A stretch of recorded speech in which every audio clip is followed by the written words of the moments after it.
le temps de parole avec M. Dosville, et ce n'est pas un exercice très facile. Je vais essayer de ne pas être trop long. M. Dosville, ici présent, est professeur d'université au sein de Caen, l'université de Caen-Normandie, et il est responsable chez moi de toute la partie formation et accompagnement du CNDAPS. Hop. 10 minutes, c'est long, et à la fois très court. En termes de constat, je vais aller à l'essentiel. On ne pratique pas suffisamment d'activité physique en dehors du temps de l'école. Depuis ces 10 dernières années, c'est en baisse constante. Idem au niveau de tout ce qui est autour du numérique. Il y a quelques 10 ans, on parlait énormément d'addiction aux écrans. C'était essentiellement la télévision. Je ne vais pas épiloguer. Nos enfants, vos futurs enfants, ont tous ou presque tous un téléphone portable, notamment. Hop, je voudrais passer, je fais des bêtises. Merci. ICAPS, directeur d'Assos, je suis un porteur de projet de type ICAPS. L'association que je dirige a été financée à l'époque par l'INPES, maintenant Santé publique France, pour mettre en place un nombre d'actions assez conséquent sur le territoire de Colombelles, qui est une ville de 7000 habitants, avec un quartier prioritaire de la politique de la ville. Le principe de base d'ICAPS, de ce dispositif qui, à l'origine, est parti sur une base de 2002 à 2006, une étude auprès de 1000 élèves, 500 élèves ont bénéficié d'activités, 500 autres ne sont pas rentrés dans ce dispositif, donc on a des témoins. Le principe, c'est qu'au bout de 4 ans, 79% des ados qui avaient eu des actions ont pratiqué au moins une activité physique qui était encadrée, contre 47% des élèves des autres collèges. Une baisse de une diminution du temps passé quotidiennement devant les écrans, une prise de poids moindre au cours de l'adolescence. L'amélioration, ce qui est mis là-haut, confiance en soi et l'activité physique au niveau de l'entourage, notamment pour les parents, le support social qu'on va voir après dans ce qu'on appelle ici l'approche socio-écologique. Un dispositif, s'il se veut efficace, se doit d'être aussi au niveau d'une approche socio-écologique que vous devez normalement connaître. On a une centration, un premier niveau au niveau du jeune, sur ses connaissances, sur ses motivations. Je ne sais pas s'il y a une petite flèche. Non, on voit le support social, famille, enseignant, éducateur, on va dire père à la place d'amis. Et l'environnement, tout un travail autour des collectivités locales pour tout ce qui est, à titre d'exemple, mise à disposition de gymnases, pour des activités, tout ce qui est mobilité, qu'elle soit active, mise à disposition de minibus, d'associations pour se rendre sur les lieux d'activité. Est-ce qu'il y a des navettes villes qui permettent de se rendre également sur les activités? Si je prends le cas d'un collège, on le verra un petit peu après, des mises à disposition de locales à vélo sécurisées pour pouvoir mettre son vélo lorsque je viens en vélo au collège. ICAPS, aujourd'hui, projet de type ICAPS, on va plus se cibler sur du 3-18 ans. Voilà, il y a une ouverture. Ce qui signifie qu'on va se lancer sur tout un dispositif d'enfants de la maternelle au lycée. Associé à de bonnes habitudes alimentaires, la pratique d'une activité physique, je ne vous apprends rien du tout, régulière, est un déterminant essentiel de l'état de santé. Les 3 niveaux, c'est la démarche, je vous l'ai exposé tout à l'heure. Une démarche souple, inventive, des activités physiques dites ludiques, accessibles, plus qu'une mise en œuvre, une offre, ce sera une mise en activité qui va être recherchée. Un exemple. Sur le collège REP, sur lequel on travaille encore aujourd'hui, on a une multitude, entre guillemets, d'actions qui sont mises en place. Donc, si je parle d'actions, je parle d'objectifs opérationnels, c'est 42. Là, si je me cible uniquement sur le collège, je vais mettre en avant des objectifs spécifiques de type tout ce qui est réseau, développement du réseau, intersectoriel ou partenarial, en termes de cohésion. On va bien sûr rechercher l'augmentation de l'activité physique d'1 heure de plus par semaine, et bien en plus de ce que peuvent proposer les profs de PS. Et puis un changement des représentations qu'on va développer un petit peu. Cohésion partenariale. C'est pas compliqué. Si vous arrivez dans un collège et que vous n'avez pas mis en place ce réseau-là, c'est pas gagné d'avance. Mise en place de copiles. On s'adresse à qui? On s'adresse à quoi? Dans la démarche ICAPS, il est important de pouvoir s'appuyer sur l'éducation nationale en tant que telle. C'est bien plus facile de se faire ouvrir une porte d'un collège également lorsque les éducateurs, alors c'est dans mon cas, hein, ont une licence STAPS. Voilà, c'est en termes d'entrée. Un licence STAPS, c'est quelqu'un qui se lance dans un premier temps et qui espère ou qui souhaite devenir, pour la plupart, un futur prof de PS. L'équipe de direction, si vous les sensibilisez pas au projet de type ICAPS, si vous n'avez pas échangé avec eux, c'est pas gagné d'avance. La CPE, ou le CPE, pardon, avec qui vous allez travailler sur tous les temps de récré, sur tous les temps périscolaires, parce que l'intervention, elle n'est pas du tout sur le temps d'école, elle est sur le temps périscolaire ou le temps extrascolaire. L'infirmière de collège, je pense qu'il est très très important qu'elle soit au sein même de votre futur copil. Les parents, via les associations de parents d'élèves, lorsqu'on arrive à les sensibiliser, ça met un petit peu de temps, mais avec certains ça marche très bien. Et puis la coordinatrice ou le coordinateur REP, lorsque vous êtes sur un collège REP. L'idée aussi, c'est de pouvoir intégrer ce projet ICAPS. Alors pour certains c'est utopique, mais pour d'autres ça peut marcher. Nous, ça a bien marché, au sein même du projet d'établissement. Projet de PS, c'est un peu plus compliqué, ou avec le CESC du collège. Réseau cohésion, un conventionnement avec la commune pour la mise à disposition de créneaux gymnase sur le temps du midi, par exemple. Pardon. Avec le département, je vous parlais de tout à l'heure de l'action autour du vélo. C'est le département qui finance essentiellement les collèges. Un local à vélo, c'est un département qui peut financer ce genre de choses et vous travaillez sur tout ce qui est mobilité active derrière tout ça. Les actions, autre financement, en ce qui concerne la Normandie, l'ARS Normandie finance ce genre d'action. But recherché, l'augmentation de l'activité physique. Temps périscolaire, temps extrascolaire. L'association que je dirige, on est 40 salariés. 3 éducateurs sportifs à temps plein. Éducateurs sportifs, un enseignant AP et 2 licences STAPS par rapport aux activités. C'est du 2 heures d'intervention chaque midi, en fonction du temps de cantine. Ça fait à peu près un volume de 92 enfants chaque midi qui sont concernés par l'activité physique. On complète avec de l'école ouverte. Je ne vais pas développer le dispositif, si ce n'est que sur les petites vacances. Sur la première semaine des vacances d'été et la dernière semaine des vacances d'été, il y a la possibilité pour des enseignants, en lien avec des associations extérieures, de mettre en place des activités autour des maths, autour du français, mais aussi sur les sorties de collège, en y intégrant notamment les activités physiques.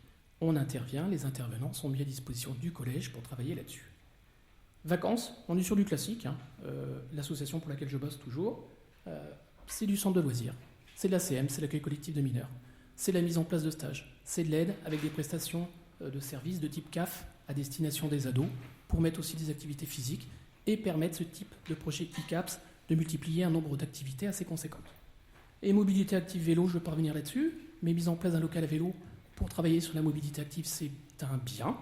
Assurer ensuite ce qu'on appelle le véléo, c'est toute la partie technique, c'est détacher quelqu'un qui techniquement est capable d'accompagner, de sécuriser le vélo, un frein, des lumières.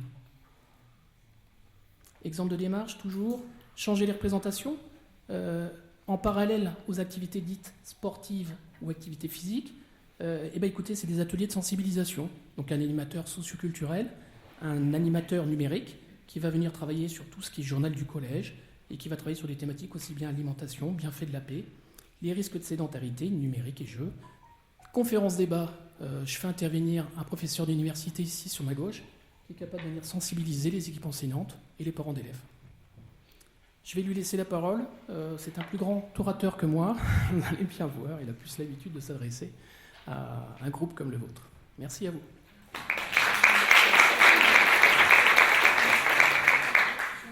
Monsieur Boucher a été très rapide aujourd'hui. C'est extraordinaire. Il me reste 1 minute. Je suis en charge de vous parler un petit peu du CNDAPS, le Centre national de déploiement en activité physique et lutte contre la sédentarité. Effectivement, le centre Léo Lagrange, avec son expérience, 42 actions, c'est assez important, a été désigné assez récemment par Santé publique France pour être ce fameux centre national.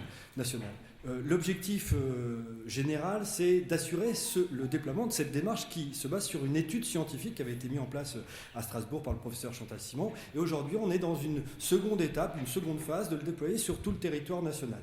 Les objectifs spécifiques, d'abord ça touche les 3-18 ans comme on l'a dit, et 2 grands objectifs, augmenter d'1 heure d'activité physique hebdomadaire, en dehors des cours de PS évidemment, et diminuer de 20 minutes le temps d'écran. Alors écran multi-écran, aujourd'hui on a des enfants qui vont utiliser 2-3 écrans en même temps, c'est assez incroyable. Enfin incroyable, ils sont capables de le faire en tout cas. Donc on a un certain nombre de missions, je vais vous les présenter assez rapidement. Une des missions qui nous a été allouée, c'est de promouvoir cette démarche ICAPS. Alors la promotion, ça fait partie aujourd'hui de cette mission. On va transmettre un certain nombre de supports de communication, on va participer, on va mettre en place des séminaires en région.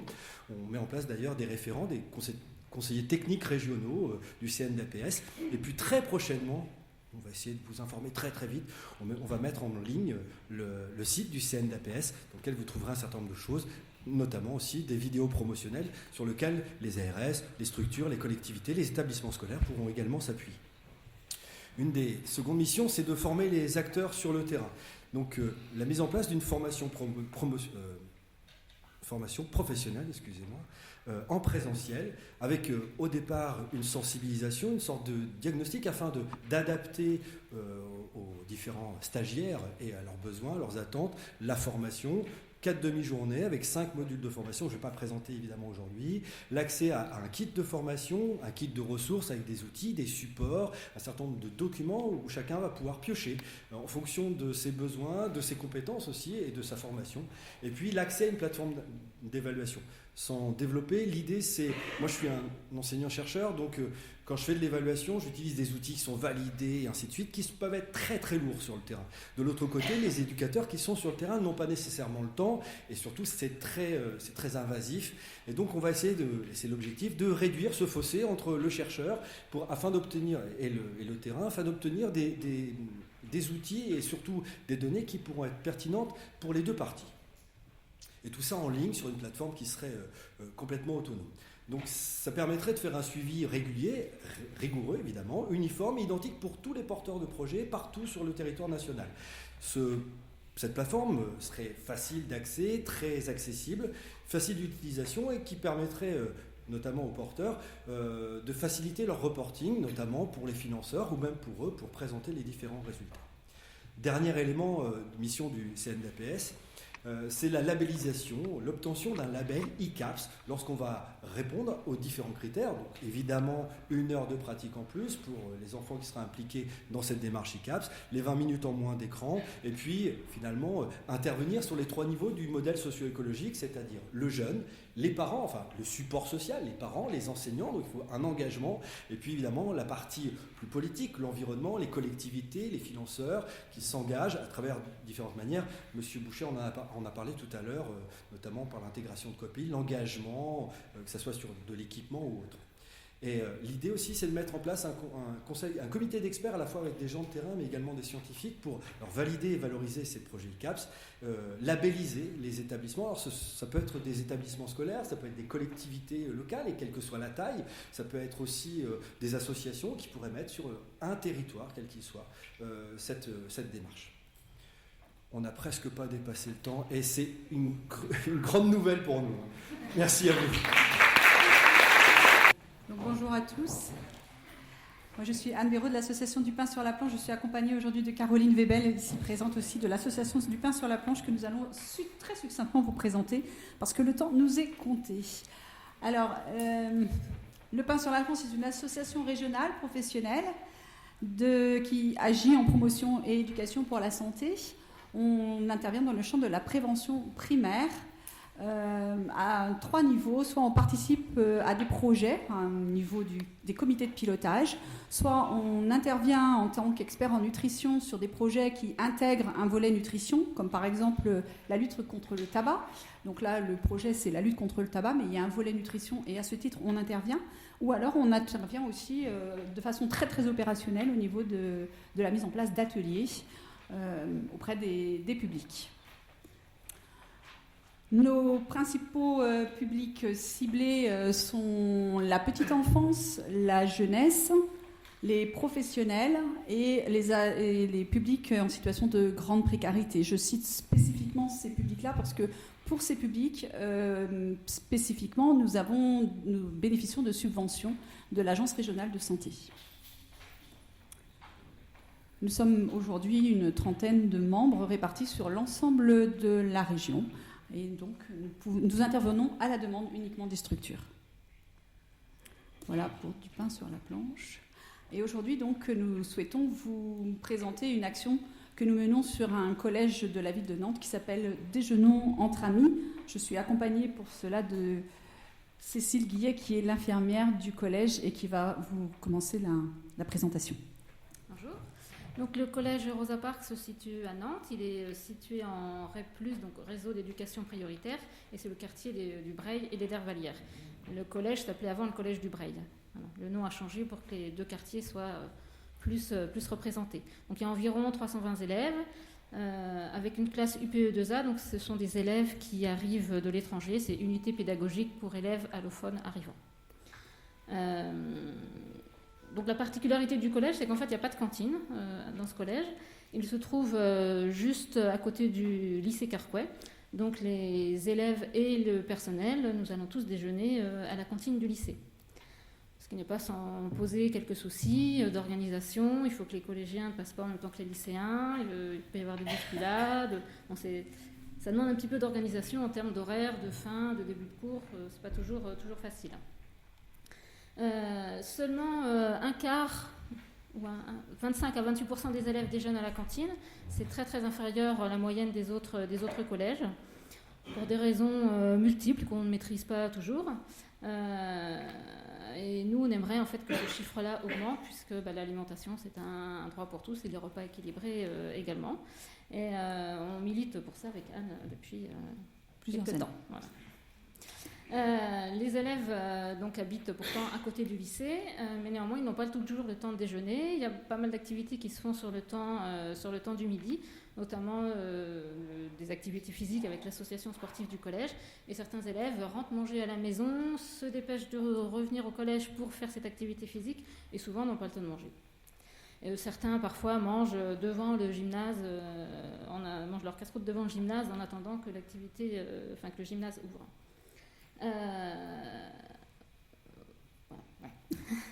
Donc avec Anne, oui, la contrainte de la cantine aussi, c'est qu'on ne peut pas manger à la carte. On peut seulement prendre les 4 repas dans la semaine, mais il n'y a pas de possibilité de choisir son jour de repas. Donc voilà, je dis à peu près le principal. Voilà, ça c'est le diagnostic au niveau du collège, donc une situation qui n'est pas très satisfaisante en termes d'accès à une alimentation, enfin un déjeuner en tout cas chaud, équilibré, alors que nous sommes face à des collégiens qui sont issus de quartiers très défavorisés. Le taux au niveau du quartier, si je dois vous parler un peu du quartier, quelques données que nous donne la ville de Nantes, un taux de mortalité prématurée supérieur à la moyenne nantaise, un taux d'enfants en CE2, mais on retrouve aussi ces taux-là au collège, en surpoids ou obèse significativement supérieur à la moyenne nantaise, et puis un niveau de formation des parents qui est plutôt inférieur à la moyenne nantaise. Or, on sait que ces indicateurs sont plutôt défavorables au niveau de la santé. Donc, au niveau du quartier, au niveau du collège, on vous l'a dit, le contexte est défavorable au niveau du quartier aussi. Si on reprend aussi au niveau national ce que nous disent les textes, eh bien, on sait que le temps du déjeuner à la cantine, ce n'est pas seulement un temps pour déjeuner et pour manger équilibré, c'est aussi un temps de socialisation, le fameux vivre ensemble que l'on souhaite apprendre à tous les élèves. Eh bien, il se passe là aussi à l'heure du déjeuner. Or, ces élèves eh bien, ne peuvent pas en profiter. C'est tout à fait dommageable. Alors, on peut évidemment aussi surfer sur les programmes nationaux nutrition santé, sur le programme national de l'alimentation. Aujourd'hui, on pointe la valeur ajoutée d'une bonne cantine quand il s'agit du repas des collégiens. Donc, vous voyez que le diagnostic est... Enfin, tous les feux, en tout cas, tous les indicateurs sont ouverts pour légitimer une action auprès de ces collégiens et pour se dire qu'est-ce que nous pouvons faire pour inciter ces collégiens à s'inscrire à la cantine. Ça, ce serait vraiment, c'est ce que nous recherchons à travers cette action que nous avons intitulée Déjeunons entre amis. C'est à travers notre action de se dire, eh bien, si les collégiens à la fin peuvent s'inscrire à la cantine, ça c'est déjà gagné. Et puis à défaut de s'inscrire à la cantine, parce que la cantine, comme vous l'avez compris, elle est très contraignante, on ne peut s'inscrire que pour 4 jours dans la semaine. Et ça, beaucoup de collégiens ne supportent pas l'idée d'aller 4 jours dans la semaine. La plupart en plus ne mangent pas de viande, donc ça veut dire qu'ils mangent tous les jours du poisson. Enfin bon, il y a plein d'éléments. Donc pour le coup, c'est de se dire, eh bien, dans ces cas-là, proposons-leur de déjeuner ensemble dans un endroit qui est proche du collège, et c'est ce que nous avons mis en place. Donc une fois par semaine, Cécile et moi accompagnons un groupe de collégiens pour simplement déjeuner avec eux. Donc notre objectif, c'est d'agir, de lutter contre les inégalités de santé en agissant sur la nutrition. On a plusieurs objectifs stratégiques et opérationnels, dont un qui est de permettre aux élèves de venir déjeuner une fois par semaine. Alors ils viennent avec leurs copains sur inscription, et on a un partenaire qui s'appelle Le Petit Bonheur, qui est une association de quartier qui nous permet l'accès à un lieu associatif ouvert, gratuit, où en plus il distribue des denrées alimentaires qui seraient gaspillées. Donc c'est une association qui récupère du surplus et qui ensuite le distribue aux personnes du quartier. Le jour où nous venons avec les collégiens, même si le collégien n'a rien à manger, ce qui arrive, eh bien en fait, on sait que dans les frigos, on va pouvoir trouver une salade, un sandwich. L'autre jour, c'était de la soupe en briques, une pomme, une banane, etc. Donc on va composer avec eux un déjeuner avec des invendus et tout simplement déjeuner avec eux. Ça paraît simplissime, hein, et en fait, ça donne des résultats assez surprenants. On va vous en parler. Donc nos partenaires... Évidemment, il y a le collège Rosa Parks au milieu. Il faut évidemment que le principal du collège soit d'accord avec notre action. C'est la moindre des choses. L'infirmière, la CPE, l'assistante sociale aussi est dans notre comité de pilotage. On a avec nous l'ARS, qui est notre partenaire financier indispensable. La ville de Nantes, qui nous accompagne aussi sur ce projet dans le cadre de son contrat local de santé. Et puis enfin, Vivre Libre 44, cette association qui nous met à disposition son local. Et ses bénévoles, parce qu'en fait, ce sont ces bénévoles aussi qui nous accueillent le midi. Alors, évidemment, l'action en elle-même, ce sont beaucoup de temps quand même de réunions, de préparation, la mise en place des mardis, des déjeuners. On a aussi créé un petit document de communication qui est adressé aux familles, hein, pour expliquer la démarche. On a souhaité le faire de façon illustrée, parce que beaucoup de familles ne maîtrisent pas la lecture française. Voici par exemple un déjeuner. Donc en fait, c'est très simple. Notre action, elle est, je vous le disais, très simple. On part avec les enfants, on déjeune dans ce petit local, on partage avec eux un repas qui est assez souvent des sandwichs, des salades. On apporte des pommes du pommier du jardin. La dernière fois, Cécile a apporté des noix avec un casse-noix. Ça a été vraiment l'attraction du déjeuner. Voilà, la grande découverte. Beaucoup ne connaissaient pas les noix. On dégustait les noix pour la première fois. Et puis on met autour de la table. On partage aussi beaucoup de choses. Mardi dernier, jeune fille avait amené des spécialités de son Syrie, pays, comme maman avait fait. Voilà. Voilà. Et on discute. Et pour le coup, on discute alimentation, mais on peut aussi discuter d'autres choses. On traite la santé dans toutes ces dimensions. Et la parole est libérée dans ce lieu-là, en fait, qui n'est pas scolaire, qui n'est pas à la maison.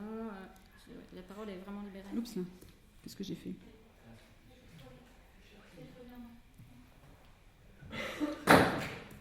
Là. Alors, on a tenu à vous mettre cette photo. C'est une élève, en fait, qui, lors de son déjeuner que nous partagions avec elle, n'avait pas bu puisqu'elle avait oublié sa canette de soda. Et donc, on lui a simplement suggéré de boire un peu d'eau. Elle dit que non, chez elle, on ne boit pas d'eau et qu'elle n'aime pas l'eau. Donc, bien, finalement... à force d'insister, on n'a même pas trop insisté, mais en fait, bon, à un moment, elle s'est mise à boire de l'eau. On a suggéré, voilà, qu'elle puisse boire de l'eau. Et puis, bon, elle dit quand même, c'est pas facile à la maison parce que, nous, on lui disait, mais même le matin, avant de partir à l'école, bois au moins un peu d'eau, tu verras, c'est quand même important, on se sent bien après avoir bu un verre d'eau. Et là, elle nous dit, non, mais le matin, pour moi, ça va être compliqué parce que dans la cuisine, c'est la chambre de papa et de maman. Donc, je ne peux pas avoir accès à l'eau. Donc, effectivement. Donc, vous voyez que...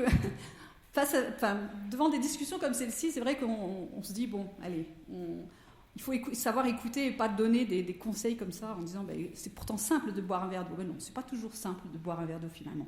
Et Mais finalement, cette idée a germé dans la tête de cette jeune fille. Et la fois d'après, quand elle est venue, elle a dit « Prenez-moi en photo, parce que maintenant, je bois de l'eau. » Voilà. Elle n'était pas là ce jour-là. Non, en plus, donc elle tenait à m'envoyer cette photo d'elle buvant de l'eau. Voilà. Donc ça, c'est l'action Déjeunons entre amis. Alors, on a beaucoup de témoignages d'enfants que nous accompagnons. On a des enfants qui se sont inscrits à la cantine, parce qu'ils ont redécouvert aussi le fait de pouvoir manger ensemble, de partager quelque chose, de prendre le temps de déjeuner. Et ils sont... très souvent, c'est ça qu'ils apprécient, en fait. Finalement, ce que nous mangeons a assez peu d'importance. C'est le temps que nous passons ensemble qui est vraiment, à leurs yeux, important. Et puis c'est plus sympa d'être tout seul à la maison, parce que même s'ils ne mangent pas à la cantine, c'est pas forcément parce que les parents sont à la maison. Parfois, il n'y a personne à la maison. Et c'est plus sympa de manger avec ses copains que tout seul devant la tablette, devant la télé, ou de ne pas manger, ou de manger un sandwich. Voilà. Généralement, ils sont contents.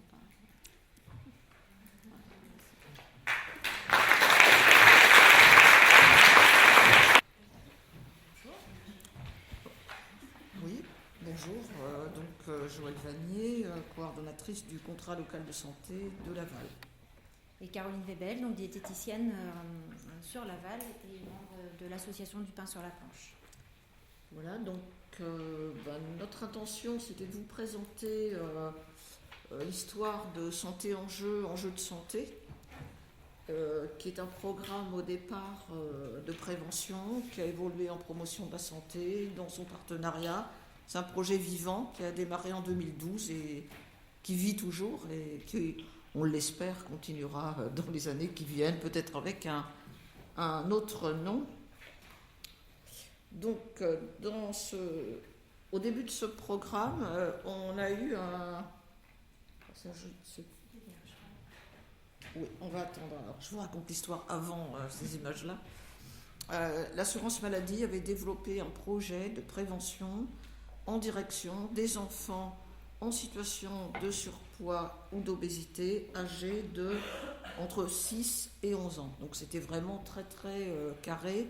Et ils ont eu, la CPAM de la Mayenne et le service prévention ont eu l'idée excellente, plutôt que de mener ça tout seul, de faire appel à la ville de Laval, au centre d'examen de santé, à des infirmières scolaires, enfin voilà, de mettre autour de la table plusieurs acteurs. Et on a élargi cette notion de public en surpoids, parce qu'on ne va pas dire toi t'y vas, toi bah non, pour le coup tu pèses pas assez lourd, désolé. Et donc on a développé un projet qui s'appelait Nutrisco, qui mettait tous les acteurs autour de la table, et avec deux thèmes repérés, l'alimentation, donc d'où cuisine et santé, et un autre qui était estime de soi, vivre ensemble. Et le sommeil avec les infirmières scolaires. Et donc, se sont développés des ateliers, si on reste sur cuisine et santé, sur le temps du TAP, les fameux temps d'atelier pédagogique, temps intermédiaire entre le temps de classe et le temps périscolaire, donc avec des animateurs permanents qu'il fallait former. Donc pour l'estime de soi et des compétences plus psychosociales, ça a été vraiment une formation avec des jours de formation en dehors et de la co-animation. Et pour cuisine et santé, on voulait sortir du conseil, aller vers des publics qu'il fallait convaincre, mais qu'il fallait convaincre par l'action en fait. On est à peu près dans les mêmes publics que le collège Rosa Parks, là, sur 3 quartiers prioritaires. Et donc c'est Caroline, en tant que diététicienne, qui a co-animé avec des animateurs et des animatrices permanents des ateliers sur un cycle TAP, c'est-à-dire un atelier par semaine entre 2 périodes de vacances. Ou sous forme d'un stage aussi en période de vacances, petite période de vacances scolaires, sur une semaine en fait, sur 5 jours, en faisant 5 matinées avec les jeunes. Donc effectivement, cuisine et santé, on l'a appelé comme ça. C'est aussi parce que c'était un diagnostic aussi dans les quartiers qu'il y avait des ateliers cuisine déjà existants qui fonctionnaient bien, mais il y avait de la cuisine uniquement.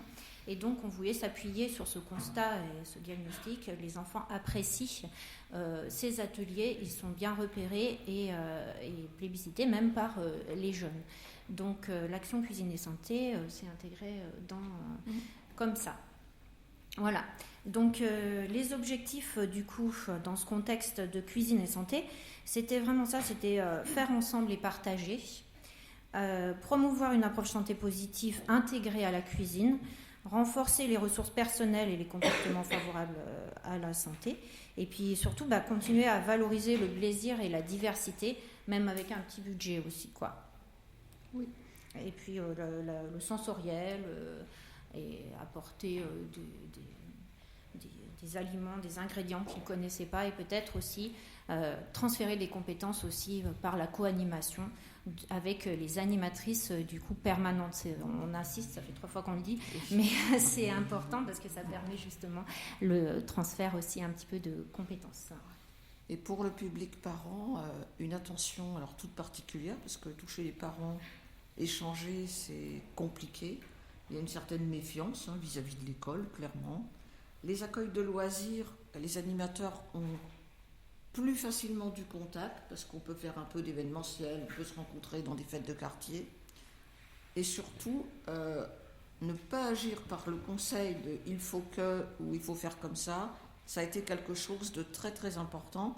Et on voit aujourd'hui des pratiques évoluer, parce que c'est dans la pratique professionnelle, là, pour le coup, de l'intervenante, qui a le savoir, on va dire, côté nutrition, de s'appuyer vraiment sur la pratique des personnes et dans l'échange, de conforter des bonnes pratiques. Donc c'est tout un art. Moi, j'avoue que je suis assez admirative, mais c'est une condition vraiment très très importante. Sinon, les gens font demi-tour et on ne changera rien du tout.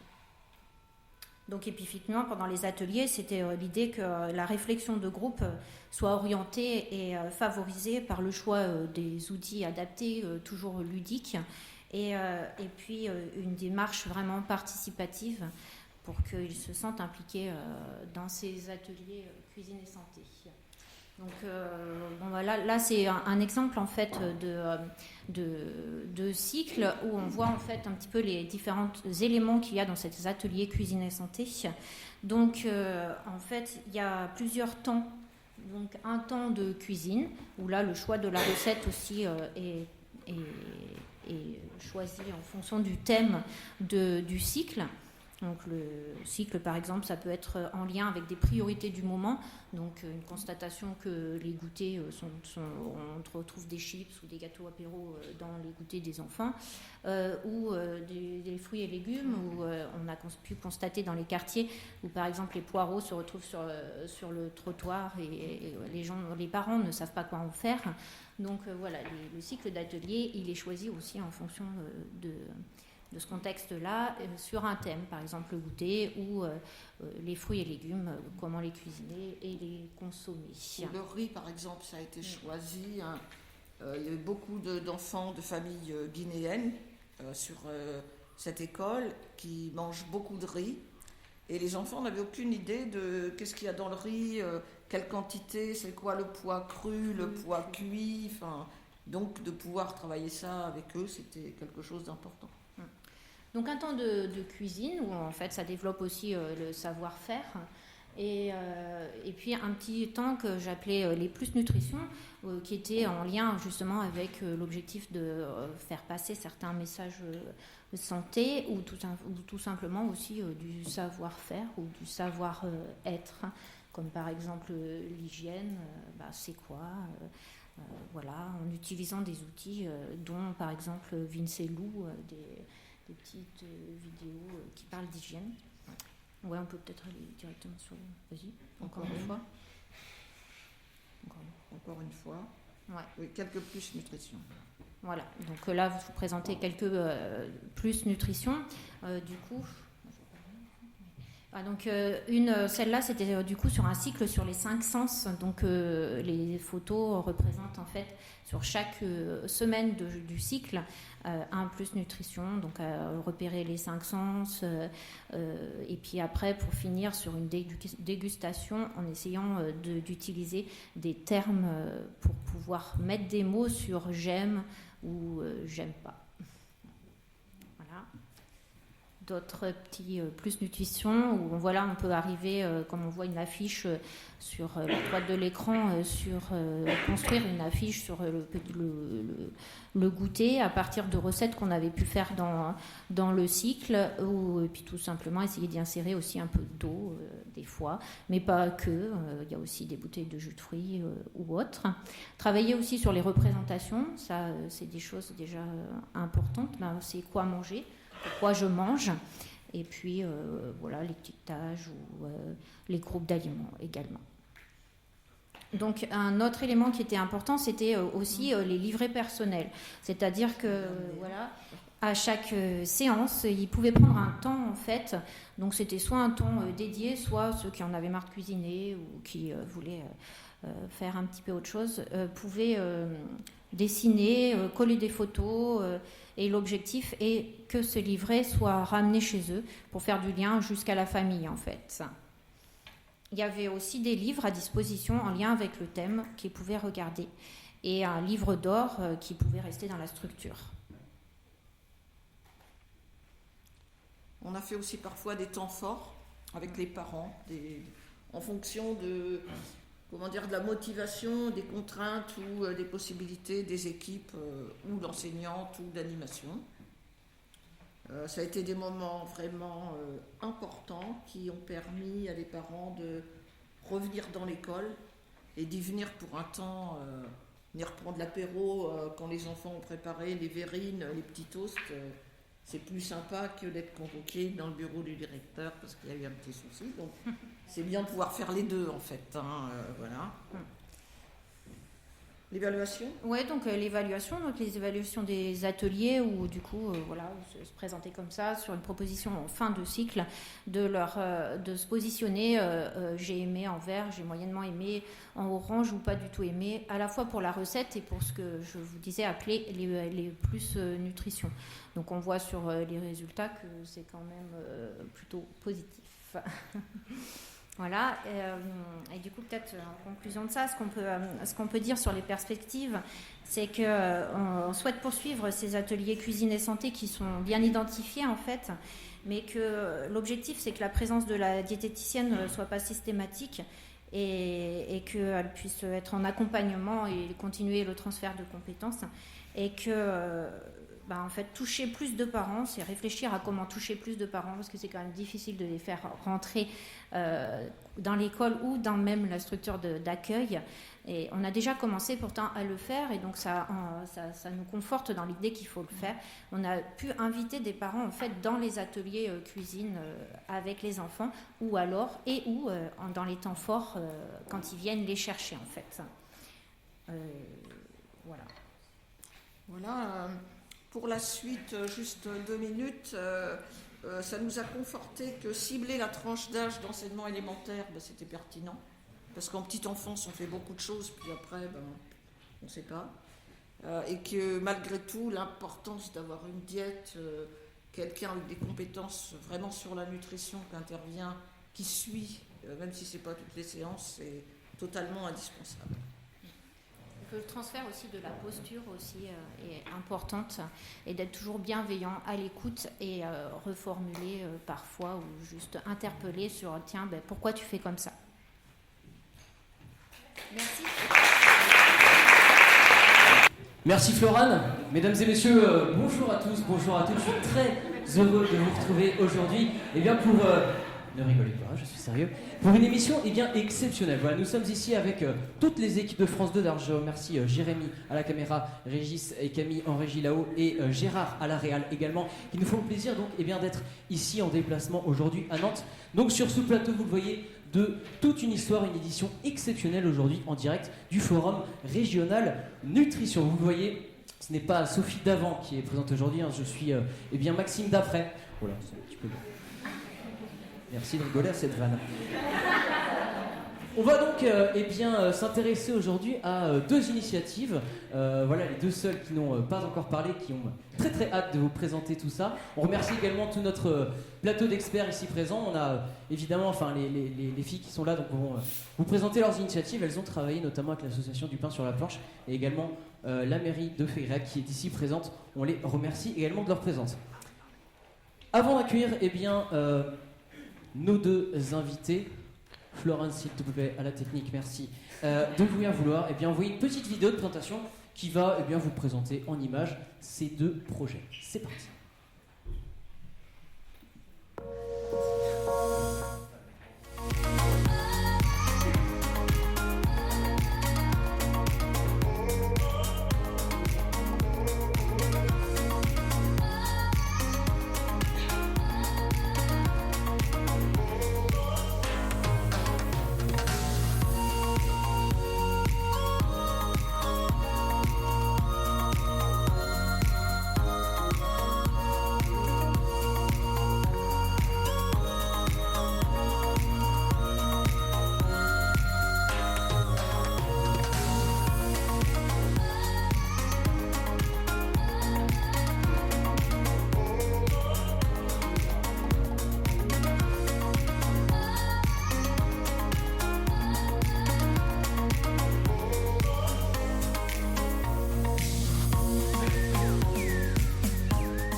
Voilà pour cette petite vidéo de présentation. Très très beau noir sale, Gérard, merci beaucoup. On va donc se rapprocher de nos deux invités qui sont là. Bonjour à toutes les deux. Laetitia, tout d'abord, présentez-vous. Vous êtes, cela arrive, vous êtes travaillé à la ville de Redon au sein du service enfance-jeunesse. Sais-ce que vous pouvez nous présenter à nos téléspectateurs? Bonjour tout le monde, bonjour Anne, bonjour Maxime. Depuis tant que je rêvais de venir vous rencontrer, vraiment je sais pas si je vais pouvoir en dire beaucoup, mais vraiment je suis Laetitia, je travaille à la ville de Redon. Je suis responsable du service enfance-jeunesse depuis le 24 juin et j'étais jusqu'alors chargée de mission politique de la ville. Redon est rentré en QPV en 2014 et j'animais notamment le contrat de ville. Et notamment, j'avais en charge le suivi de l'action passerelle, un des plusieurs projets qu'un contrat de ville peut porter, notamment sur la thématique éducation-parentalité. Aujourd'hui, au sein du service enfants-jeunesse de la ville de Redon, on a mis en place un projet éducatif local qui a été acté en avril en 2019 et qui souhaite s'articuler autour de 3 commissions, dont une qui se nomme Accompagner et prévenir, dans lequel on retrouvera l'exaction nutrition que l'on mettra en place au sein des écoles. Alors j'appelle juste pour nos téléspectateurs qui ne connaîtraient pas forcément les sigles, QPV c'est quartier prioritaire de ville, c'est ça, je précise, au cas où vous n'auriez pas compris. Estelle, vous êtes éducatrice sportive au sein de l'Office intercommunal des sports du Pays de Redon, qu'on appelle plutôt l'Office pour faire simple, sinon c'est un petit peu trop long. Est-ce que vous pouvez présenter cette association? Oui, bien sûr. Donc moi je suis Estelle, la personne qui fait faire du sport, qui ne fait pas forcément du sport comme on peut croire. Du coup, l'Office a pour but de développer l'activité physique pour tous et pour tous les publics. Et du coup, nous, on se trouve donc sur le territoire du 35, donc au niveau de Redon, et on touche également donc le 56 et le 44. Notre association, du coup, elle est déclinée en plusieurs pôles, et du coup, on a un pôle santé, et notre objectif principal, c'est lutter contre la sédentarité, pardon. Il n'y a pas de souci. Juste pour que nos téléspectateurs vous entendent bien, je vais vous demander de coller bien le micro. Voilà, tout à fait. Merci beaucoup. Alors, maintenant que les présentations sont faites, on va se plonger un petit peu plus dans les projets. On a découvert quelques images sur cette magnifique vidéo. Est-ce que vous pouvez nous expliquer un petit peu plus en détail vos projets, vos actions? Donc l'action passerelle, peut-être certains d'entre vous travaillent en quartier prioritaire de la ville, les QPV, et on retrouve souvent les classes passerelles, parce qu'en fait les territoires sont classés réseau d'éducation prioritaire. Nous, on avait exactement la même problématique, sauf qu'on n'est pas en REP, et on s'est dit, on a quand même un petit souci de socialisation, scolarisation des tout-petits, et notamment à partir de 3 ans. Et on s'est dit, travaillons avec l'éducation nationale, parfois c'est pas simple, mais des fois on y arrive, pour voir comment on pouvait donner un petit coup de pouce à une école et de voir comment, au sein de cette action passerelle, on pouvait aborder un certain nombre de thèmes. L'action passerelle, c'est une action donc, pour les 2-3 ans, avec leurs parents. Et donc une fois par semaine, en fait, une demi-journée par semaine, l'école s'ouvre aux parents et aux enfants qui sont scolarisés l'année N+1. Et on propose des temps avec des thématiques, soit sommeil, propreté en lien avec les services du département d'Ille-et-Vilaine, ou la nutrition, où là, on a du coup travaillé avec l'Office et Anne et son équipe pour pouvoir appréhender cette matière-là de la nutrition qui, pour les parents, parfois, est complètement inconnue. On fait du sport, on mange, mais manger plus faire du sport, on ne sait pas trop ce que c'est, quoi. Estelle, présentez-nous donc cette initiative. On me disait du côté du 40K, du côté de la ville de Fégréac. Dites-nous-en un petit peu plus. Donc toujours donc l'office avec aussi également l'équipe de Anne du pain sur la planche. Du coup, nous on a mené plusieurs actions donc sur l'école de Fégréac au niveau des CM1 et CM2. Du coup, donc l'idée c'est de prendre une classe et de la diviser en deux parties. Une partie avec Floriane du pain sur la planche qui est diététicienne, et du coup une partie avec moi sur la partie activité physique. Donc on avait 3 demi-journées et nos thèmes étaient répartis donc sur bouger sur les temps périscolaires et les vacances, qu'est-ce que je peux faire en dehors de l'école, dormir et la relaxation, et le dernier c'était sensations et ressentis, donc tout ce qui était au niveau et de la soif. Voilà, est-ce que je dois boire avant, après, qu'est-ce que je peux manger avant aussi, est-ce que j'ai cette sensation de faim, est-ce que je suis content, est-ce que je suis malheureux. Et du coup l'idée c'était de bien venir en lien avec la théorie qui était avec du pain sur la planche, et du coup moi avec la pratique sur l'activité physique. Une intervention donc vraiment en totale complémentarité entre, on le voit bien, les deux champs de l'alimentation menée par les diététiciennes et l'activité physique menée donc par Estelle et l'équipe de l'office. Des projets, c'est bien. Anne nous le rappelle, il faut bien sûr caler des objectifs. C'est important, Anne, n'est-ce pas? Eh bien voilà, on voit que ce sont deux actions qui sont différentes, mais en fait vous vous retrouvez la plupart du temps en fait sur des objectifs qui vous sont communs. Est-ce que vous pouvez nous donner un petit peu plus les objectifs de ces projets? Alors avec Anne, c'est vrai qu'on peut en décliner plusieurs des objectifs, et c'est vrai, Maxime, on ne va pas faire un recto verso des objectifs qu'on aurait pu décliner pour cet axe, pour une seule action, parce qu'il y en a plusieurs. Néanmoins, on s'est dit que c'était intéressant aujourd'hui de vous dire que l'objectif principal, c'est d'agir sur le déterminant majeur, qui est la nutrition pour le bien-être de nos populations sur le territoire. Le territoire de Redon Agglomération, c'est 64 000 habitants. Estelle, je vous en prie. Les objectifs. Alors du coup, donc nous l'office on est arrivé donc après sur l'action donc à Fégréac, puisque du coup l'école et la mairie de Fégréac et du pain sur la planche avaient déjà des actions sur l'alimentation, et du coup nous on est arrivé donc cette année sur notre activité physique et notre savoir-faire. Donc les objectifs c'était instaurer et restaurer une complicité entre l'aliment et son mangeur, et établir et rétablir des rythmes de vie favorables à la santé. Très bien, merci beaucoup. Alors, on parle d'alimentation, on sait que pour faire un bon plat, il faut des bons cuistots. On était bien avec du pain sur la planche, avec l'office. Mais il faut aussi des ingrédients. Est-ce que vous pourriez nous dire quelles sont un petit peu les clés d'une bonne recette réussie pour une intervention nutrition parfaite? On se l'est souvent dit avec les partenaires qui agissent autour de ce projet-là, une démarche simplifiée en fait, parce que dès qu'on est en mode projet, on peut partir très très loin, très très vite. Et il se trouve que quand même la réussite sur ces projets, c'est la simplicité de la démarche. Un partenariat solide, je ne vais pas vous le cacher. Et quand il faut monter en 3 semaines une action, autant vous dire qu'on a intérêt d'être un peu solide et de parler le même langage. Je dirais, sur ce genre de projet, on ne sait jamais trop comment on va capter les publics. On va prévoir une séance pour 20, ils vont être 2. À l'inverse, on va pour 2, ils vont être 60. Donc c'est le réajustement permanent en fait du contenu, sans trop se poser la question de savoir comment on fait, ils sont 2 alors j'avais dit que c'était 60. Et le réajustement des contenus, c'est vraiment hyper important. Estelle, un petit mot sur les ingrédients. Alors du coup moi je dirais qu'il faut impérativement avoir un temps de coordination entre la diététicienne et l'éducateur sportif pour qu'on ait un lien entre les deux activités. Donc moi je sais que j'ai passé 1h30, 2 heures avec Floriane du pain sur la planche pour qu'on ait vraiment un lien entre elle s'occupe plus de la théorie, moi je vais faire la même chose mais du coup plus sur des jeux et du côté sport. Donc c'est vraiment important de mettre et théorie et pratique ensemble. Et après, juste un petit truc pratique, c'est au niveau des salles, toujours avoir une petite salle adaptée et en cas de pluie et aussi pour la relaxation, c'est important.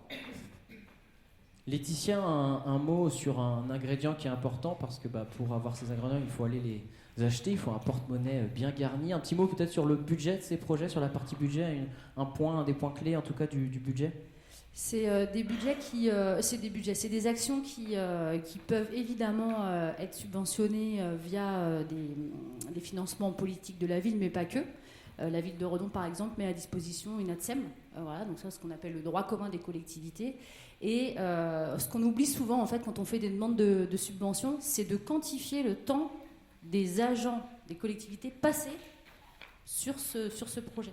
Et de plus en plus, collectivités, on est un peu, on nous demande de quantifier tout ce qu'on fait à la minute près. Et c'est ça, enfin voilà, le temps de coordination et le temps passé des agents des collectivités ou des collectivités fait que ça peut aussi à la fin coûter cher. Mais voilà, ça reste la volonté politique. Donc, voilà. Et du coup, moi, je voudrais juste rajouter sur le fait que, du coup, quand on monte des projets comme ça, il est important aussi d'avoir le côté diététicienne pour tout ce qui est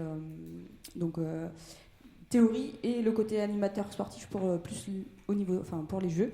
Et juste pour finir par rapport à un petit slogan que nous on a actuellement en tête, donc nous on est sur alimentation plus activité physique égale nutrition. Donc on essaye de le rappeler aux enfants et d'essayer d'introduire les deux. C'est pas parce que on mange que voilà il n'y a pas d'activité ou inversement.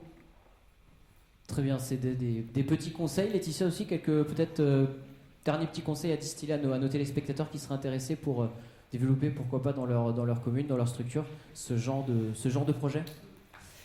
Ouais, moi j'insiste sur la vraie volonté politique de nos collectivités à aller sur ce champ-là. C'est pas rien, il faut parfois les convaincre. Et puis une fois qu'on les a convaincus, ce qui est vraiment important, c'est d'entretenir les relations avec l'éducation nationale.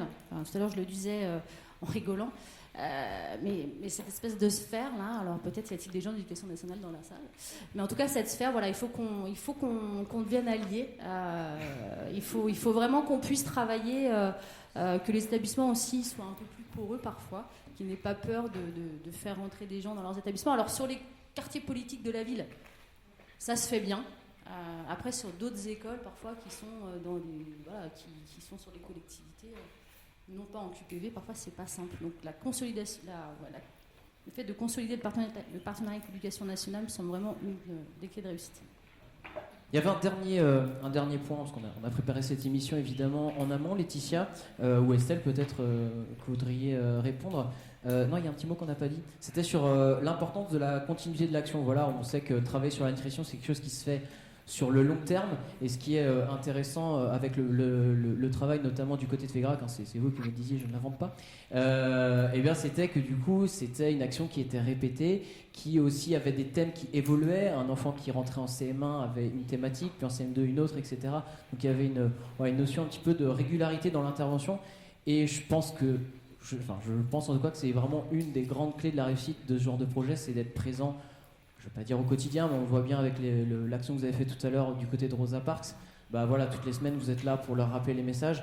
Même si tous les jours les enfants regardent Gulli et qu'ils ont l'info manger moins gras, moins salé, moins sucré, il faut mettre des vraies notions sur ce genre de mots. Donc c'est important le travail qu'on peut faire, et ce de manière quotidienne. Donc allez-y avec les jeunes tous les jours. Pardon ? Oui, tout à fait. Et du coup, Estelle me souffle dans l'oreille qu'on remercie évidemment nos amis de Fégrac qui sont là présents pour aller les voir. Hein, c'est eux qui sont aussi à l'initiative de ce genre de projet. On parlait tout à l'heure de volonté politique forte, et elle est là, et vraiment ça nous faisait grand plaisir de travailler avec eux. Et bien écoutez, il n'y a plus qu'à vous remercier pour votre attention. Merci à tous nos experts et à nos intervenantes du jour. Je vous donne rendez-vous pour la prochaine émission où on cherchera à répondre à cette question. Enfin, ce sera Sophie Davant qui sera là avec nos invités. Peut-être que vous reviendrez, Anne et votre équipe. Mon enfant ne boit que du soda. Dois-je m'inquiéter? Je vous souhaite à tous et à tous une excellente journée. Merci beaucoup.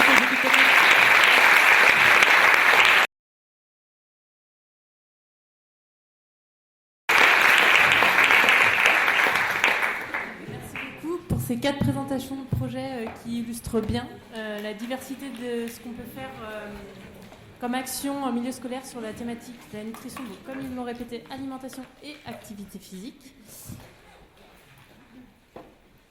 Merci. merci vraiment à vous tous pour avoir tenu le timing. Il nous reste 15 minutes pour les questions, donc c'est parfait. Juste avant, je vous rappelle à tous qu'il y a un slide.do où vous pouvez vous connecter sur Internet pour évaluer la session. Donc c'est important pour nous d'avoir vos retours pour savoir ce que vous en pensez et puis pour adapter le prochain forum qui aura lieu dans 2 ans du coup. Et une chose que j'ai oublié de dire aussi en début de session, c'est que certains d'entre vous ont rempli des fiches sur des projets mis en place en milieu scolaire. Donc on a fait un recueil de projets qui va vous être distribué à la fin de la session, où vous retrouverez toutes ces fiches. Donc il y a une 15aine de fiches, des projets présentés ici et d'autres aussi. Donc l'idée c'est que vous puissiez aussi avoir des idées de ce qui se met en place ailleurs pour vous en inspirer. Et tout ça sera mis en ligne sur le site internet de la SRAE Nutrition. Donc n'hésitez pas, ceux qui n'avaient pas fait de fiches par exemple, à nous en envoyer, on pourra compléter ce recueil de projets.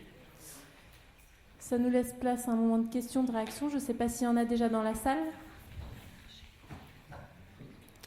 Moi, j'en ai une préparée pour vous. Donc, en tant que structure régionale, on va être missionné pour accompagner le déploiement de DICAPS. Ma question, moi, c'est comment est-ce qu'on va auprès d'une école, d'un collège, d'un lycée pour leur demander, on voudrait travailler nutrition avec vous, quels sont les éléments à apporter, qui à les contacter, comment ça se passe? Je me permets. Je vais prendre 10 minutes, par contre. Je vais rattraper le temps pour expliquer pas mal de choses. L'idée, j'ai entendu le terme d'objectif tout à l'heure, effectivement, il ne faut pas que vous arriviez sans rien devant un chef d'établissement. Un dossier prêt, vous avez travaillé votre réseau. On a parlé de pas mal de personnes autour d'une même table, autour d'un copil, mais lorsque vous présentez, c'est avoir quelque chose à dire à un chef d'établissement. Déjà, comment se faire connaître, comment il va vous autoriser à rentrer. Lorsque je vous ai dit tout à l'heure que la porte d'entrée, ce qui nous concernait, nous, c'était des éducateurs sportifs en matière d'activité physique. Le lien, c'était les profs de PS, tout simplement. Qui dit prof de PS dit derrière du lien avec l'infirmière de collège. Et puis ensuite, on monte sur les équipes, donc effectivement la CPE, et puis ça remonte progressivement. Nous, ça a été tout simple, hein, c'était une présentation de qu'est-ce qu'un projet typique APS. On est force de proposition, qu'est-ce qu'on peut amener au sein du collège. J'ai développé quasiment que la partie activité physique. Ça concerne effectivement 92 enfants différents de septembre à juin sur de l'activité physique. Tout ce qu'il y a à côté, c'est 3 animateurs socioculturels qui vont parler, qui vont mettre en place également des activités autour de la nutrition avec l'infirmière du collège, tout un journal, etc. Le principal, il faut le séduire, c'est un terme affreux. Il faut avoir une confiance parfaite. C'est un travail qui est pénible. Pénible parce que c'est, je le dis comme je le pense. Pénible pourquoi? Parce que c'est répétitif. Quartier prioritaire, les équipes enseignantes. Alors il y a peut-être beaucoup d'enseignants. Moi-même j'ai été enseignant longtemps. Monsieur Doseville est enseignant. Les équipes changent tous les 2 ans. Tout le travail que vous présentez est à représenter généralement au bout de 2 ou 3 ans. Il n'y a que l'infirmière qui généralement reste, mais les équipes...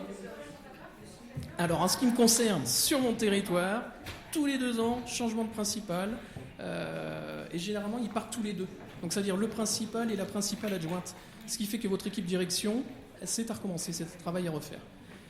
Au niveau de l'élémentaire, c'est la même chose. On peut avoir aussi sur les enfants un autre changement. On est sur, nous, une ville dite dortoir, en quartier prioritaire. On a des familles qui changent et qui bougent tous les ans également. Donc il y a tout un travail de persuasion. Lorsqu'on parlait du support social, les parents, c'est la même chose. Il faut communiquer et recommuniquer avec des parents qui changent et qui déménagent, et d'autres familles qui s'installent sur un même territoire. Il y en a 2 qui veulent réagir.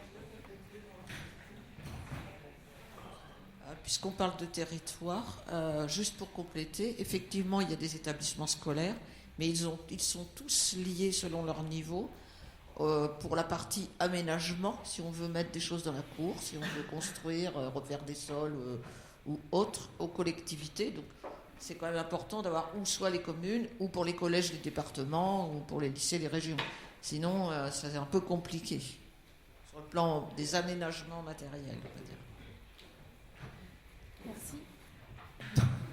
En fait, quand on fait une synthèse de tout ce qui s'est dit depuis tout à l'heure, on s'aperçoit que c'est un peu le modèle socio-écologique que le CNDAPES va tenter de déployer sur le territoire, on parle des enfants évidemment, alors les 3 à 18 ans, le support social, on a parlé des enfants, des enseignants, des éducateurs sportifs et les interactions avec les infirmières ou des associations. On voit que tout le monde est impliqué. Et puis l'importance des collectivités, alors le département, la région, en fonction de l'établissement, ça peut être aussi les communes pour les écoles primaires, les maternelles.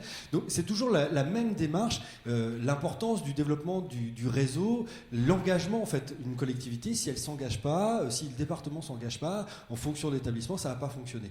Donc cette approche socio-écologique, évidemment je vais prêcher pour le CNDAPS, cette démarche ICAPS, en fait on va pouvoir presque la décliner en collaboration, et c'est aussi le CNDAPS, l'ICAPS, autour de la nutrition, parce que c'est activité physique et nutrition, mais c'est interagir entre ces 3 niveaux, le support social, les enfants évidemment, et puis les collectivités, les établissements scolaires, ça peut être le rectorat. Nous on travaille avec les universités, donc dans les formations, mais aussi les INSPE, ceux qui forment les enseignants, les professeurs des écoles notamment, autant les prendre le plus tôt possible lorsqu'ils sont en formation, pour faire des formations et pour intervenir avec eux. Nous avons eu, il y a très peu de temps, on en a parlé tout à l'heure, même sans la citer, une étude Esteban. Lorsqu'on sollicite des enfants, par exemple à l'école primaire, on leur demande combien de temps est-ce qu'ils ont fait du sport à l'école, en parlant de l'EPS. On nous a dit 80% des enfants disent « je fais de l'EPS à l'école ». Mais ça sous-entend quand même qu'il y a 20% qui ne le font pas. Alors ça augmente un petit peu au collège et ça rediminue au lycée. Et on s'aperçoit que de plus en plus d'enfants sont en difficulté, vont avoir des absences, ou en tout cas des certificats médicaux, et ainsi de suite. Donc la démarche, elle est toujours la même, c'est le support, l'environnement, et puis le jeune. Mais ça y est, je crois que le fait d'avoir parlé, ils ont eu peur, les questions arrivent. Oui. Loïc Régnier, responsable des sports et des équipements sportifs sur le secteur de Saint-Jean-de-Mont, en Vendée. Nous, on a une entrée différente, on n'est pas sur un territoire carencé, c'est sûr, mais on a quand même un public qui est en situation de précarité.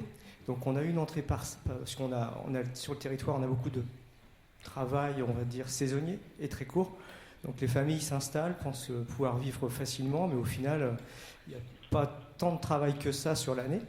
Ces gens-là ont des enfants, donc on a une entrée passerelle par le biais de l'action sociale. C'est l'épicerie sociale en fait qui nous sert d'entrée. Tous les bénéficiaires de l'épicerie sociale ont accès en famille à une activité physique et sportive. C'est une gratuité, mais donc avec des éducateurs. Et par ce biais de cette activité, de cette action sportive, il y a une rencontre, un côté collectif, une rencontre famille, de la vie ensemble. Et ça permet de parler nutrition. Ça permet de permettre à un couple avec enfant ou un couple qui s'est séparé, de retrouver une emprise et de trouver un rythme de vie, une hygiène de vie. Donc l'idée, elle est venue depuis un paquet d'années, parce que ça doit faire 5 ans maintenant qu'on a mis ça en place, qu'on arrive à mettre ça en place. Mais auparavant, il y avait simplement des actions sur le domaine du sport scolaire et de l'école de sport. Ça touchait à peu près 2000 séances par an sur chaque secteur. Et là, cette entrée, par le biais de la précarité qui n'est pas forcément installée, mais qui n'est pas forcément visible, ça a favorisé un bien-être pour un certain nombre de personnes. Voilà. Merci pour ce témoignage. Est-ce qu'il y en a d'autres qui veulent... J'arrive.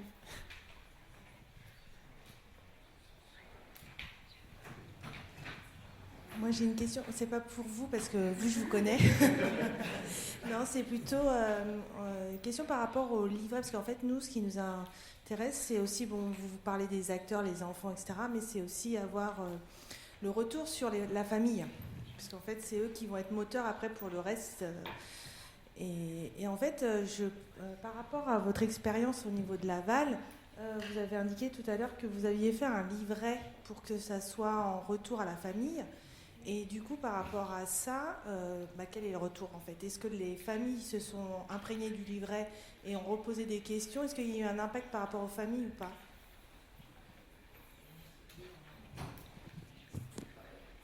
Un des premiers impacts, ça a été des recettes refaites à la maison avec des enfants. Donc là, c'est très intéressant. On a eu Là, pour des personnes, le livret, il porte parce que d'une part, il est écrit par l'enfant et qu'il a collé les photos, il y a les vraies recettes dedans. Ils en ont peut-être ramené un peu à la maison. Enfin, voilà, il y a différentes pratiques. Quand les parents participent aux ateliers, j'ai un témoignage, moi, qui m'a frappé. C'est, vous voyez ce que c'est des macroutes en pâtisserie maghrébine, c'est bon, hein, mais ça cuit dans la friture. C'est pas très PNNS, quoi.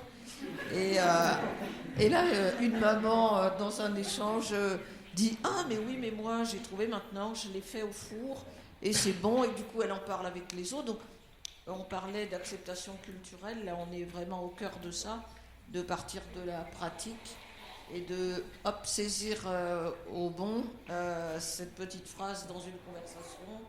Voilà. Quand le livret, ça marche, c'est parce qu'il est investi, ce livret. C'est un livret affectif, quoi, que l'enfant a fait, qui est donné, pas juste comme ça. L'idéal, c'est quand il y a un temps fort. Et alors, on vient le chercher, l'enfant vient avec le parent le chercher. Voilà, il faut qu'il y ait un investissement. Sinon, effectivement, ça rentre juste comme ça à la maison. Oui, c'est ça, je suis d'accord avec ça. Il faut vraiment que ce soit l'enfant qui l'investisse, quoi. Sinon, il ne le transmettra pas à ses parents ou il le posera sur la table et les parents ne le recorderont pas. Mais le fait qu'il l'ait investi, il a envie de le montrer.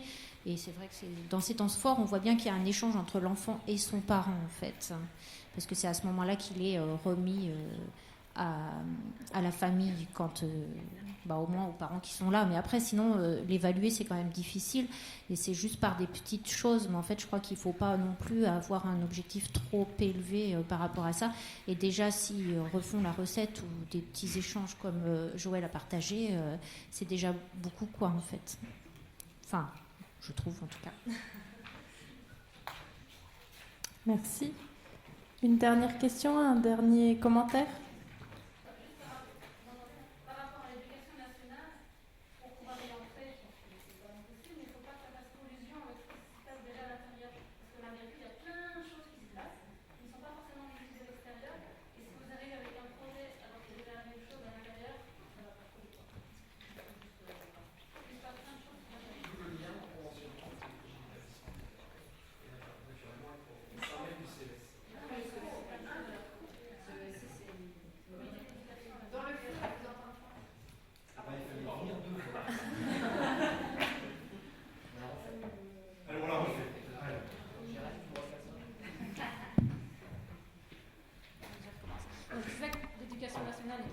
Fermé malgré tout, et qu'on pouvait quand même y entrer.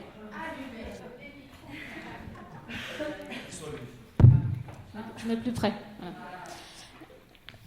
Et que pour pouvoir rentrer à l'éducation nationale, c'était quand même possible. Il fallait juste s'assurer que les projets qu'on voulait présenter ne soient pas déjà réalisés à l'interne. Parce qu'il s'y passe quand même plein de choses, que les profs, pas seulement les infirmières, mais les profs aussi font plein de projets.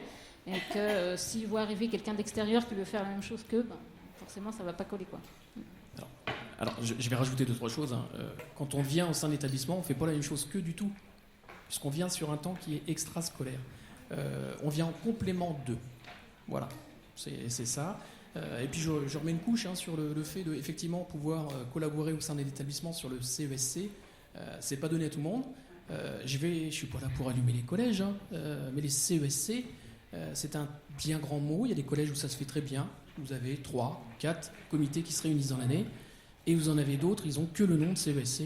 Il y a une pauvre réunion au début de saison et vous n'avez pas la suite. Pardon. CESC pour ceux qui... Comité d'éducation, à la santé et à la citoyenneté. Merci. Pour conclure ces échanges, je pense que ça fera lien avec ceux qui étaient présents à la session des collectivités ce matin. Je crois que ce qui est important, c'est de regarder l'existant, de travailler en partenariat et puis d'avoir des objectifs bien précis. Voilà, je pense que ça résume bien les choses. Et puis d'avoir un discours commun. Une fois que le discours est commun entre les différents intervenants, je pense que les choses peuvent se faire correctement. Merci à tous, merci aux intervenants.